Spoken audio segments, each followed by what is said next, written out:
Hi guys, నేను మీ Prabhakar. Welcome to Telugu mystery. అది తమిళనాడులోని చెంగల్పట్టు జిల్లా పులిపరక్కోవిల్ గ్రామం. ఆ రోజు మే 25, 2025 పలాడం అనే పోలీస్ స్టేషన్ కు కాల్ చేసిన జనం ఒక కంప్లైంట్ చేశారు. సార్, మేమంతా పులిపరక్కోవిల్ అనే గ్రామానికి చెందిన వాళ్ళం. మా గ్రామంలో శ్మశానం ఉంది. దాని పక్కనే ఇసుకతో నిండిన ప్రాంతం ఉంటుంది. దాని మీదుగానే ప్రతిరోజు నడుచుకుంటూ వెళ్తాం. ఈ రోజు చాలా కుక్కలు అక్కడ తిరుగుతుంటే అనుమానం కలిగింది. అవి ఒక మనిషి యొక్క తలను కొరుకుతున్నాయి.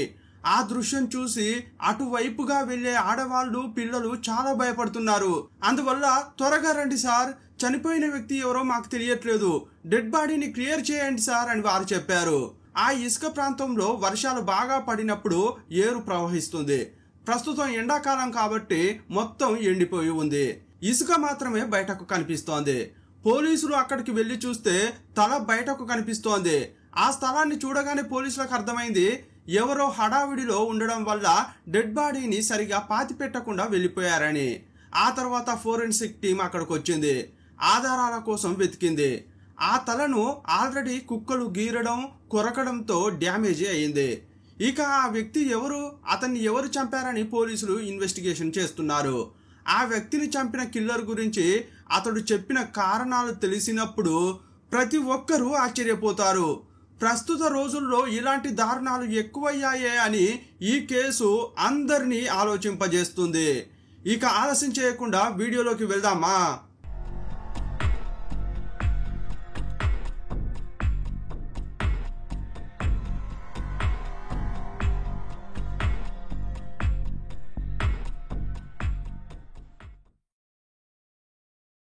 గ్రామస్తులు సమాచారం ఇవ్వడంతో సంఘటనా స్థలానికి వెళ్లిన పోలీసులు డెడ్ బాడీని చూసినప్పుడు ఒక విషయం తెలిసింది. నిందితుడు డెడ్ బాడీని పాతిపెట్టి వెళ్లిపోయారు. కానీ ఎక్కువ లోతు తీసి పాతిపెట్టకపోవడం వల్ల అక్కడున్న కుక్కలు వాసన పసిగట్టి కాళ్లతో తోడాయి. అప్పుడే తల బయటపడి ఉంటుందని పోలీసులు అంచనా వేశారు. ఆ డెడ్ బాడీ కాళ్ళు, చేతులు బాగానే ఉన్నాయి. అందువల్ల ఫింగర్ ప్రింట్ తో చెక్ చేస్తే ఆ వ్యక్తి ఎవరనేది గుర్తించవచ్చని పోలీసులు అనుకున్నారు. ఆ తర్వాత డెడ్ బాడీని పోస్ట్ మార్టం కోసం పంపించారు. ఆ వ్యక్తి తలపై ఎవరో బలంగా కొట్టడం వల్లే చనిపోయినట్లు రిపోర్టు వచ్చింది. తలపై రాయితోనో లేదా ఇనుప రాడ్తోనో కొట్టినట్లు తెలిసింది. ఆ తర్వాత అతని ఐడెంటిటీ తెలుసుకోవడానికి ప్రయత్నించారు. డెడ్ బాడీ యొక్క ఫింగర్ ప్రింట్ ద్వారా ఆధార్ డేటాబేస్లో చెక్ చేశారు. అప్పుడు అతని వివరాలు తెలియవచ్చాయి. అతని పేరు శంకర్, ఆయన వయసు 55 ఏళ్ళు. ఆయన అడ్రస్ కూడా వచ్చింది. ఇతన్ని ఎవరు ఇలా క్రూరంగా చంపారు? ఒక ముసలాయన్ని చంపే అవసరం ఎవరికి, ఎందుకు ఉంటుందో పోలీసులకు అర్థం కాలేదు. ఆయన ఆ దారి గుండా నడుచుకుంటూ వెళ్తుంటే ఎవరైనా అతని జేబులో ఉండే డబ్బు కోసం అటాక్ చేశారా అంటే దానికి అవకాశమే లేదు. ఎందుకంటే అతడు చూస్తే చాలా పేదవాడిగా ఉన్నాడు. అతని ఒంటిపై బంగారమో చైనో ఉండే పరిస్థితి లేదు. ఇలా పోలీసులకు ఎన్నో అనుమానాలు కలిగాయి. ఇక ఆలస్యం చేయకుండా అడ్రస్ తీసుకుని నేరుగా ఆ ఇంటికి వెళ్లారు. ఆధార్లో ఉన్న అడ్రస్ కు వెళ్తే అక్కడ అతని కుటుంబం లేదు. సార్, ఆయన ఇల్లు కాల్ చేసి చాలా కాలమైంది, ఆయన వేరే ఊరికి వెళ్ళిపోయారు సార్ అని ఇంటి యజమాని చెప్పాడు. మేము ఆయన్ని అర్జెంటుగా కలవాలండి, అతన్ని కనిపెట్టాలంటే ఏం చేయాలని పోలీసులు అడిగారు. ఈ శంకర్ అనే అతడు ఇటుక బట్టీలోని పనిచేస్తాడండి, ఈ చుట్టుపక్కల ఇటుక బట్టీల్లో ఏమైనా కనిపిస్తాడేమో చెక్ చేయండి అని ఓనర్ చెప్పాడు. ఎందుకంటే ఈ ఇంట్లో ఉన్నప్పుడు అతడు ఇటుక బట్టీల్లోనే పనిచేసేవాడు. అక్కడికి వెళ్లి కూలీలను అడిగితే విషయం తెలుస్తుందని అన్నాడు. శంకర్ ఇంటికి వెళ్తే కుటుంబ సభ్యులు ఉంటారు, ఈజీగానే అతని గురించి పూర్తి వివరాలు తెలుసుకోవచ్చని పోలీసులు అనుకుంటే ఇప్పుడు అంతా తిరగబడింది. వెంటనే సమీపంలో ఉన్న ఇటుక బట్టీలకు వెళ్లారు. అతని కోసం వెతుకుతున్న సమయంలోనే ఒక ఇటుక బట్టీలో అతడు పనిచేస్తున్నట్లు తెలియవచ్చింది. అక్కడ పనిచేస్తున్న వారి దగ్గరకు వెళ్లి శంకర్ గురించి పోలీసులు ఎంక్వైరీ చేశారు. అప్పుడు ఇటుక బట్టీలో పనిచేసే కూలీలు ఏం చెప్పారంటే, ఈ శంకర్ అనే అతడు బాగా పనిచేసేవాడు సార్, కానీ వచ్చిన డబ్బును అంతా తాగుడుకే ఖర్చు చేసేవాడు. బాగా తాగి ఎక్కడ పడితే అక్కడ రోడ్లపైనే పడుకునేవాడు. మత్తులో ఉంటే 2-3 రోజుల వరకు కూడా ఇంటికి వెళ్లేవాడే కాదు అని చెప్పారు. మరి ఇలాంటి వ్యక్తిని ఎవరు చంపుతారా? అసలు చంపాల్సిన అవసరం ఏముందని పోలీసులకు అనిపించింది. ఇంతకీ ఈ శంకర్కు కుటుంబం అంటూ ఉందా అని అడిగితే ఉందండి, అతని కొడుకుతోనే ఉంటున్నాడు అని చెప్పారు. ఆ అడ్రస్ తీసుకుని పోలీసులు నేరుగా అక్కడికి వెళ్ళారు. ఆ ఇంటికి వెళ్ళి తలుపు కొట్టారు. అప్పుడు ఒక లేడీ వచ్చి తలుపు తీసింది. ఆమె పేరును పోలీసులు ఎక్కడా చెప్పలేదు. అందువల్ల ఆమెను మనం ప్రియ అని పిలుచుకుందాం. ప్రియ వయసు 29 ఏళ్ళు. ఆమె వెనకే భర్త కూడా వచ్చాడు. అతని పేరు మురుగన్. అతని వయసు 35 ఏళ్ళు. శంకర్ కొడుకే ఈ మురుగన్. ప్రియాకు మురుగన్కు పెళ్ళయి 6 ఏళ్ళయింది. మురుగన్ను చూసిన పోలీసులు మీ నాన్న ఎక్కడా అని అడిగారు. అప్పుడు మురుగన్ ఏం చెప్పాడంటే, సార్ ఆయన ఇటుక పట్టీల్లో పనిచేసి ఫుల్లుగా తాగుతాడు. తాగి ఎక్కడో ఒక చోట పండి బొర్లుతాడు. మత్తు వదిలాక ఇంటికి వస్తాడు. ఒక్కోసారి 2 రోజుల వరకు కూడా ఇంటికి రాడు. అది మాకు అలవాటైపోయింది సార్. నిన్న కూడా ఆయన ఇంటికి రానేలేదు. ఈ రోజైనా ఇంటికి వస్తాడేమోనని అనుకుంటున్నాం. ఇంతకీ మా నాన్న గురించి ఎందుకు అడుగుతున్నారు సార్? ఆయన ఏదైనా తప్పు చేశాడా అని మురుగన్ అడిగాడు. అతన్ని ప్రశ్నించడానికి పోలీసులు వస్తే అతడు పోలీసులను ప్రశ్నిస్తున్నాడు. ఈ క్రమంలోనే పోలీసులు ఇంటి చుట్టుపక్కల వాళ్ళను అడిగినప్పుడు శంకర్కు శత్రువులు ఎవరూ లేరని తెలిసింది. అతడు తాగి రోడ్లపై తిరిగేవాడు. అతన్ని ఎవరు చంపుతారు సార్ అని అతనితో పనిచేసేవారు చెప్పారు. ఎక్కడ వెతికినా అతని గురించి ఏమీ తెలియకపోవడంతో కుటుంబ సభ్యులపైనే పోలీసులకు అనుమానం కలిగింది. అందువల్ల మురుగన్ను ప్రశ్నించడం మొదలుపెట్టారు. నీకు మీ నాన్నకు ఏదైనా గొడవ జరిగిందా అని అడిగితే, సార్ అలాంటిదేం లేదు సార్ అని అతడు చెప్పాడు. మా అమ్మ చనిపోయిన తర్వాత మా నాన్నను మేము బాగా చూసుకుంటున్నాం సార్. ఆయనకు వయసు అయిపోయింది కాబట్టి ఇటుక బట్టీలో పని చేయొద్దని కూడా నేను చెప్పేవాడిని. కానీ ఆయనకు విపరీతమైన తాగుడు అలవాటు ఉంది. అందువల్ల ఇటుక బట్టీల్లో పనిచేసి వచ్చే కూలిని తాగుడికే ఖర్చు చేసేవాడు. మత్తులో ఉంటే ఊరంతా తిరుగుతాడు. మత్తు వదిలాక ఆకలేస్తే ఇంటికి వచ్చి తింటాడు. ఆయనను కొడుకుగా నేను బాగానే చూసుకుంటున్నా సార్ అని చెప్పాడు. ఇంతకీ ఇవన్నీ ఎందుకు అడుగుతున్నారు సార్ అని అడిగాడు. మీ నాన్నను ఎవరో చంపారయ్యా, ఆయనను ఇసుకలో పాతిపెట్టారు అని చెప్పగానే మురుగన్కు ఏడుపు ఆగలేదు. ఏంటి సార్ ఇలా చెబుతున్నారు? ఆయనకు పెద్దగా వయసేం కాలేదు, కేవలం 55 ఏళ్ళు మాత్రమే. ఆయన జీవిత కాలంలో సగం మాత్రమే పూర్తయింది. ఇంతకీ మా నాన్నను చంపాల్సిన అవసరం ఎవరికుంది అని ఏడుస్తున్నాడు. ఇంకోవైపు ఈ విషయం తెలియగానే కోడలు కూడా ఏడుస్తోంది. మా మామ చనిపోయాడా అని కంటి నుంచి వస్తున్న నీళ్లను చీర కొంగుతో ఒత్తుకుంటోంది. వెంటనే వీరిని మార్చురీకి తీసుకెళ్లి డెడ్ బాడీని చూపించారు. చనిపోయిన వ్యక్తి మా నాన్నే అని మురుగన్ గుర్తుపట్టాడు. పోలీసులకు ఈ భార్యాభర్తలే ఏదో చేసి ఉంటారని సందేహం కలుగుతోంది. కానీ ఎంత అడిగినా మురుగన్ మాత్రం చెప్పిందే మళ్ళీ మళ్ళీ చెబుతున్నాడు. అతని మాటలను పోలీసులు అస్సలు నమ్మలేదు. అందువల్ల ఈ భార్యాభర్తలను ఒకచోట కాకుండా వేరువేరు చోట్ల పెట్టి విచారించడం స్టార్ట్ చేశారు. ఒంటరిగా సెల్లో ఉన్న ప్రియను పోలీసులు తీక్షణంగా చూశారు. ఆమె కళ్ళల్లో భయాన్ని, ఏదో తప్పు చేసిన గిల్టీ ఫీలింగ్ ను గమనించారు. ఎంత అడిగినా మురుగన్ నిజం చెప్పట్లేదు. కానీ అడగాల్సిన విధంగా అడిగితే ప్రియ వాస్తవాలు చెప్పే ఛాన్స్ ఉందని పోలీసులకు అర్థమైంది. నిందితులను విచారించడంలో పోలీసుల దగ్గర కొన్ని టెక్నిక్స్ ఉంటాయి. మొదట భయం అంటే ఏంటో చూపిస్తారు. అంత పెద్ద శిక్ష పడుతుంది, ఇంత పెద్ద శిక్ష పడుతుంది అని అంటారు. కుటుంబం చిన్న భిన్నం అవుతుంది, జీవితాంతం జైల్లోనే ఉండాల్సి వస్తుందని బెదిరిస్తారు. ఆ తర్వాత వారే బుజ్జగిస్తారు. నైస్గా నిజాన్ని బయటకు తీసుకురావడానికి ప్రయత్నిస్తారు. అదే కోవలో మొదట ప్రియను భయపెట్టారు. ఇదిగో చూడమ్మా, నువ్వు చెప్పకుండా మేము ఎలాగూ మీరు చేసిన తప్పును కనిపెడతాం. తప్పు చేసిన వారెవరూ పోలీసుల నుంచి తప్పించుకోలేరు. మేము కనిపెట్టిన తర్వాత నీకు పడే శిక్ష మామూలుగా ఉండదు. కానీ నీ అంతట నువ్వే తప్పు ఒప్పుకున్నావనుకో, చాలా తక్కువ శిక్ష పడుతుంది. నీకు ఎక్కువ శిక్ష పడకుండా మేమే చూసుకుంటాం. జైలుకు అలా వెళ్ళి ఇలా రావచ్చు. అందువల్ల నిజం చెప్పు అని అడిగారు. అంతేకాదు, నీ భర్తను అడగాల్సిన విధంగా అడిగితే అతడు అంతా ఒప్పుకున్నాడు. కానీ నిన్ను మాత్రం అలా అడగట్లేదు. నువ్వు అమ్మాయివి కాబట్టి మర్యాదగా అడుగుతున్నావు. అందువల్ల నువ్వు కూడా ఒప్పుకో అని అనగానే ఆమె బాగా ఆలోచించింది. సార్, నా భర్త అంతా ఒప్పుకున్నాడా అని అంటే, అవునమ్మా అంతా ఒప్పుకున్నాడు, కానీ నువ్వే ఒప్పుకోవట్లేదు అని అన్నారు.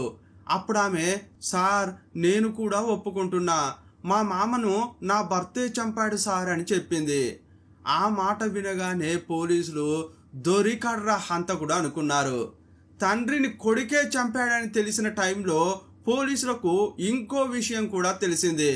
ఇంకో పోలీస్ టీం శ్మశానం చుట్టుపక్కల ఉన్న సీసీటీవీ కెమెరాలు చెక్ చేసి ఒక ఫుటేజీ తీసుకొచ్చింది. ఆ ఫుటేజీలో ఏముందంటే మురుగన్ అతని మామ బైక్ లో వెళ్తున్నారు. వారి మధ్యలో రౌండ్ గా చుట్టిన చాప ఉంది. అది డెడ్ బాడీ అయి ఉంటుందని అనుకున్నారు. ఈ సీసీటీవీ ఫుటేజ్ చూసిన వెంటనే మురుగన్ కు పిల్లనిచ్చిన మామ అయిన రవిని కూడా పోలీసులు అరెస్ట్ చేశారు. అతని వయసు 55 ఏళ్ళు. అతన్ని అరెస్ట్ చేస్తుంటే మా నాన్నని తీసుకెళ్లొద్దు అని ప్రియా బాగా ఏడుస్తోంది. నా భర్తే కోపంలో మా మామను చంపేశాడు, కానీ మా నాన్నను ఎందుకు అరెస్ట్ చేస్తున్నారని అంటోంది.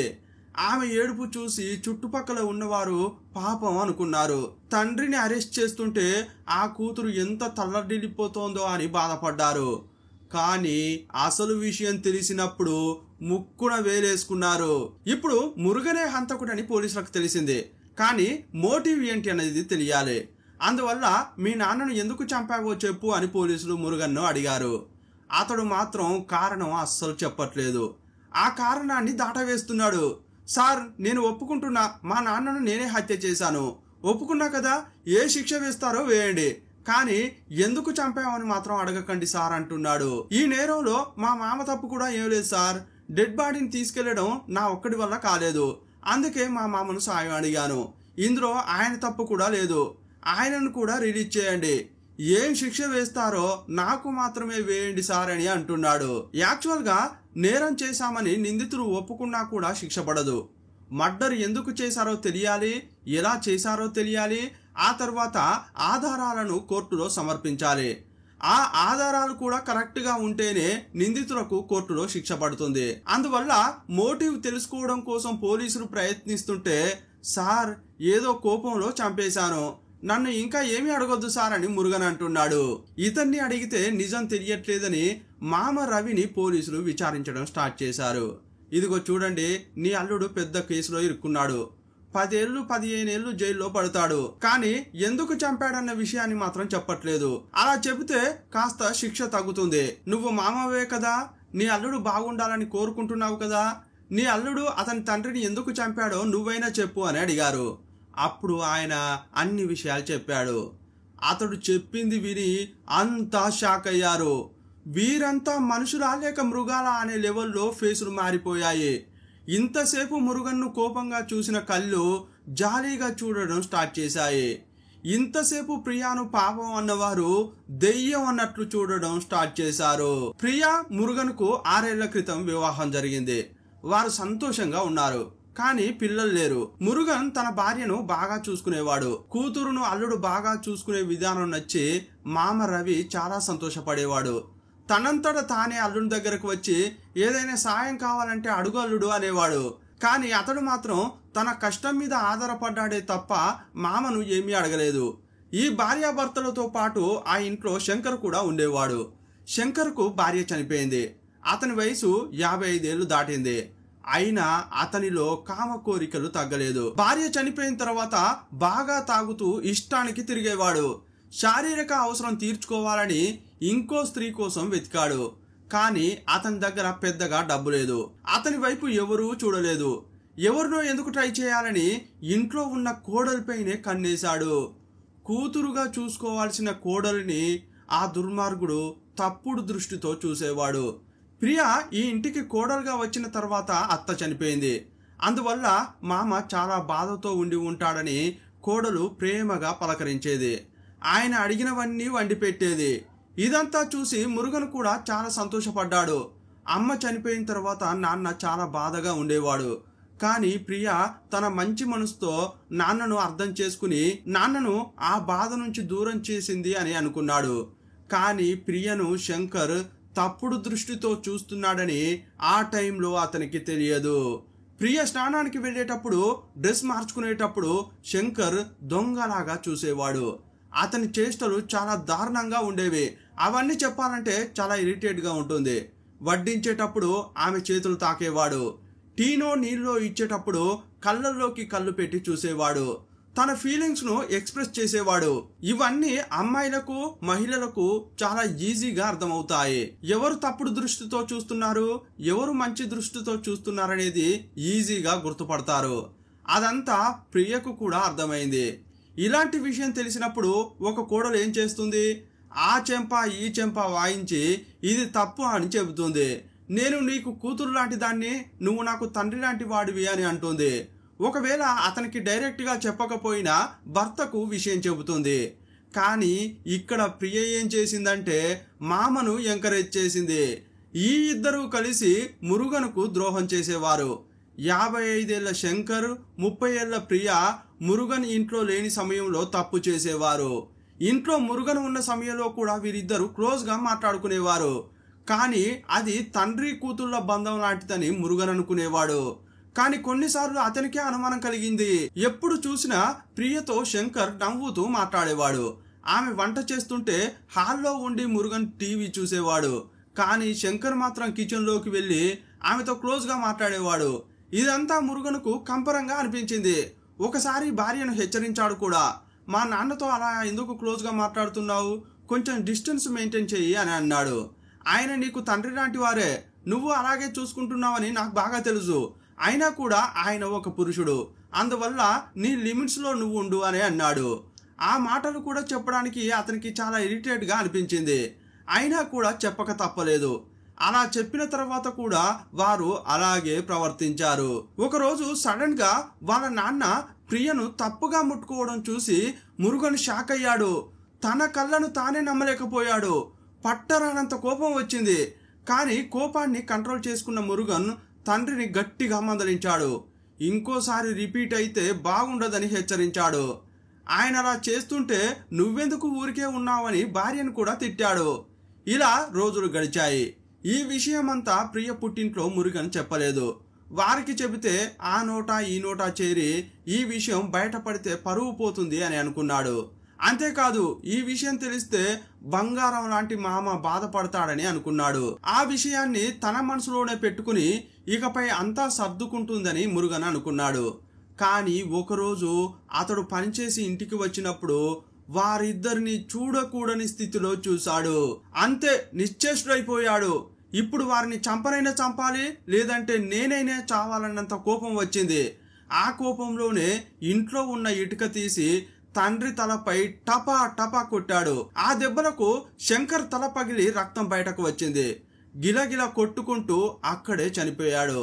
తండ్రిని చంపాడు, కానీ భార్యను చూస్తూ నువ్వు కూడా తప్పు చేశావు, నిన్ను కూడా చంపాలని ఉంది, కానీ నిన్ను చంపాలంటే నాకు మనసు రావట్లేదు, ఇకపై అయినా నువ్వు బుద్ధిగా ఉండాలని చెప్పాడు. కోపంలో తండ్రిని చంపాడు, కానీ ఈ నేరంలో జైలుకి వెళ్ళకూడదని అనుకున్నాడు. అందువల్ల డెడ్ బాడీని ఎలా డిస్పోజ్ చేయాలని ఆలోచించాడు. డెడ్ బాడీని ఒక్కడే బయటకు తీసుకెళ్లలేడు. ఎవరినైనా సాయం అడగాలని అనుకున్నాడు. ఫ్రెండ్స్ను పిలిస్తే వారు ఎవరికైనా చెప్తారేమో, ఎలాగైనా విషయం బయటపడుతుంది. ఎవరిని పిలిచినా రేపు ప్రాబ్లం కావచ్చు, ఒకవేళ బ్లాక్ మెయిల్ కూడా చేస్తారేమో అని ఆలోచించాడు. ఎవరో ఎందుకు, మామనే పిలుస్తా అని డిసైడ్ అయ్యాడు. వెంటనే మామకు ఫోన్ చేసి ఇంటికి రప్పించాడు. ఆ ఇంటికి వచ్చిన రవి జరిగిందంతా తెలుసుకుని ఆశ్చర్యపోయాడు. తన కూతురు ఇలా చేసిందా, ఇంత హీనంగా ప్రవర్తించిందా అని బాగా ఏడ్చాడు. అల్లుడికి ఇలాంటి కూతుర్ని ఇచ్చి అన్యాయం చేశానే అని ఫీల్ అయ్యాడు. ఆ తర్వాత ఇద్దరూ కలిసి డెడ్ బాడీని డిస్పోజ్ చేయడం కోసం చాపలో చుట్టారు. రాత్రిపూట బైక్ పై పెట్టుకుని బయలుదేరారు. అల్లుడు బైక్ తోలుతుంటే మామ వెనక కూర్చుని చాపలో చుట్టిన డెడ్ బాడీని పట్టుకున్నాడు. శ్మశానం దగ్గర ఉన్న ఏరులోకి వెళ్లారు. ఇసుక మేటల దగ్గర ఆగారు. చేతులతోనే ఇసుకను తోడారు. వారు పారను తీసుకెళ్లలేదు. అందువల్ల చేతులతోనే కొంతవరకు ఇసుకను తీసి డెడ్ బాడీని కప్పిపెట్టారు. హడావుడిగా పాతిపెట్టి వెళ్లిపోయారు. 2 అడుగులు మాత్రమే తోడి పాతిపెట్టడం వల్ల అటువైపుగా వెళ్లిన కుక్కలు అక్కడ తోడి డెడ్ బాడీ తలను బయటకు తీశాయి. ఉదయం ఆ దారి గుండా వెళ్లే జనం ఇదంతా గమనించారు. దుర్వాసన కూడా రావడంతో అటువైపు వెళ్లి చూశారు. వెంటనే పోలీసులకు సమాచారం ఇచ్చారు. ఇప్పుడు పోలీసులకు మోటివ్ ఏంటనేది తెలిసింది, ఆధారాలు కూడా దొరికాయి. ప్రస్తుతం ఈ కేసు విచారణలో ఉంది. మురుగన్, రవి జైల్లో ఉండగా, కానీ దీనంతటికీ మూల కారణమైన ప్రియ మాత్రం ఇంట్లోనే ఉంది. ఆమె హత్యలో పాల్గొనలేదు, ఆధారాలు నాశనం చేయడం కోసం ప్రయత్నించలేదని నిర్ధారించారు. అందువల్లనే ఆమెను అరెస్ట్ చేయలేదు. ఒక సాధారణ పౌరునికి ఇంతకంటే దారుణం ఉండదేమో. ఒక మనిషిని ఇతరులు మోసం చేస్తే భరిస్తాడు, కొన్నాళ్లకు మర్చిపోతాడు. కానీ ఇంట్లో వాళ్ళే మోసం చేస్తే అస్సలు భరించలేడు. ఆ విషయాన్ని ఎంత మర్చిపోదామన్నా అతని వల్ల కాదు. అతడు ప్రాణాలతో ఉన్నంత వరకు అది గుండె లోతుల్లో దాక్కుని మెలిపెడుతూనే ఉంటుంది. ఇలాంటి అనర్థాలు జరగకూడదంటే వావి వరుసలు మర్చిపోకూడదు. క్షణకాల సుఖం కోసం తప్పు చేస్తే కుటుంబాలు కూలిపోతాయి. ఆ క్షణం మాత్రమే సంతోషంగా ఉండి ఉంటారేమో, కానీ జీవితంలో ఎక్కువ కాలం బాధపడతారు. ఒక కుటుంబం బాగుపడాలన్నా లేక మునిగిపోవాలన్నా ఆడవారి మీదే ఎక్కువగా ఆధారపడి ఉంటుందని పెద్దవాళ్ళు చెబుతుంటారు. ఎందుకంటే మగవాళ్ళు అందమైన అమ్మాయి కనపడితే చాలు అటువైపు చూస్తుంటారు. అందుకే మగబుద్ధి అంటారు. అవకాశం వస్తే వారితో లైంగిక సంబంధం పెట్టుకోవడానికి అవకాశాలు ఎక్కువగా ఉంటాయని అంటుంటారు. ఆడవాళ్ళు కూడా ఆకర్షణకు లోనవుతారు, కానీ వారు మగవాళ్ళలా కాదు. వారు చాలా విధాలుగా ఆలోచిస్తారు. ఇంతకు ముందు ఉన్న బంధం గురించి, అంటే భర్త గురించో ప్రియుని గురించో ఆలోచిస్తారు. వారితో పెనవేసుకున్న అనుబంధం గురించి ఆలోచిస్తారు. కేవలం శరీరాన్ని చూసి వెంటనే లైంగిక ఆలోచనల్లోకి వెళ్లే శాతం చాలా తక్కువగా ఉంటుంది. కానీ పురుషుల్లో ఇది ఎక్కువగా ఉంటుంది. పురుషులు ఎంత త్వరగా ఆకర్షణకు లోనవుతారో అంతే త్వరగా ఆకర్షణ కూడా పోతుంది. కానీ ఆడవాళ్ళు అలా కాదు. ఒకసారి వారితో బంధం కొనసాగిస్తే దాన్ని విడవడానికి ఎక్కువగా ఇష్టపడరు. అందువల్ల కాపురం నిలబడాలంటే ఆడవాళ్లపైనే ఎక్కువగా ఆధారపడి ఉంటుందని అంటుంటారు. మగవారిలాగే ఆడవారు కూడా ఆలోచిస్తే చాలా కాపురాలు కూలుతాయి. ఇప్పుడు ఆడవారు తప్పు చేయట్లేదా అంటే కొందరు ఉండి ఉండొచ్చు, కానీ మగవారితో పోలిస్తే అది చాలా తక్కువ శాతం ఉంటుంది.